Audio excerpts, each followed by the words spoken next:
सकाळी सकाळी काय भाजी करू हा प्रश्न पडला असता मग आठवलं की मंडईतून कालच ताजी अशी तोंडली आणलीत. मग काय चमचमीत अशी तोंडल्यांची भाजी बनवली. त्यासाठी सगळ्यात आधी तोंडली चिरून घेतली.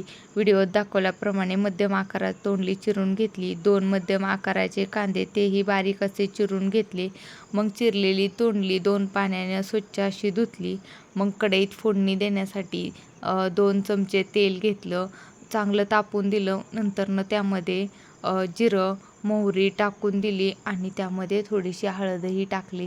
चांगली फोडणी दिली आणि त्याच्यानंतरनं त्यामध्ये टाकला बारीक चिरलेला मध्यम आकाराचा कांदा आणि कांदाही चांगला परतून दिला.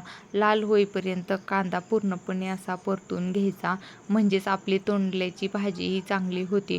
आणि त्याच्यानंतरनं त्यामध्ये टाकल्या 4-5 कढीपत्त्याची पाने आणि तेही चांगलं परतून घ्यायचं. त्यामध्ये थोडीशी कोथिंबीर टाकायची आणि तेही मस्तपैकी मिश्रण परतून घ्यायचं, म्हणजेच आपली तोंडल्याची भाजी अगदी चमचमीत आणि मस्तच होईल.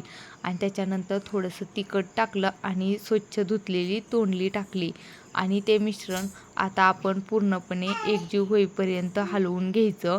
नंतरनं त्यामध्ये थोडंसं चवीपुरतं मीठ टाकायचं आणि शेंगदाण्याचा मोठा असा कूट टाकायचा आणि नंतरनं ते वाफवण्यासाठी 5 मिनिट झाकण ठेवून मंद आचेवर ठेवायचं. आणि त्याच्यानंतर आपण बघू शकतो की अशी चमचमीत अशी तोंडल्याची भाजी तयार झालेली आहे.